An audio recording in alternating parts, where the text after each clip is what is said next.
ఆమె అందెల రవము ఖండాలనే అవధులను అధిగమించింది. ఆమె మువ్వల నాదము నినాదమై తరాలను కలిసింది. కూచిపుడిని ప్రపంచపటాన నిలిపింది. 75 సంవత్సరాలుగా నాట్య సేవయే యాగముగా సాగుతోన్న సార్థక జీవనమే డాక్టర్ రత్నకుమార్ పాపగారిది. కళా తృష్ణయే ఆమె శ్వాస. భావితరాలకు మన సాంస్కృతిక వైభవ వారసత్వాన్ని ఇవ్వాలనే నిస్వార్థ సేవతో అంజలి సెంటర్ ఫర్ పర్ఫార్మింగ్ ఆర్ట్స్ ను హ్యూస్టన్ మహానగరంలో 1975వ సంవత్సరంలో స్థాపించి భారతీయ శాస్త్రీయ కళాకృతులైన భరతనాట్యం, కూచిపూడి ఎందరికో నేర్పించారు డాక్టర్ రత్నకుమార్ పాపగారు.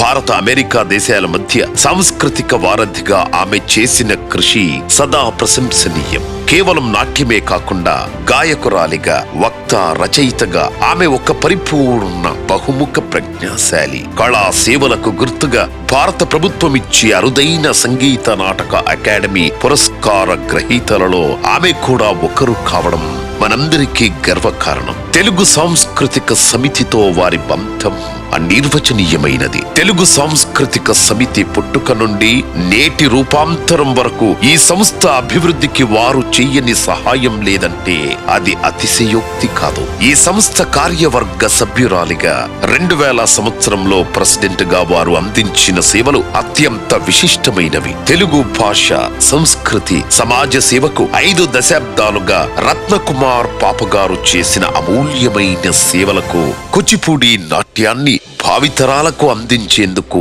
వారు సలుపుతున్న నిస్వార్థ సేవలకు గాను తెలుగు సాంస్కృతిక సమితి హ్యూస్టన్ డాక్టర్ రత్నకుమార్ పాపగారిని జీవన సాఫల్య పురస్కారంతో సగర్వంగా సత్కరిస్తోంది ఈ స్వర్ణోత్సవ వేళ.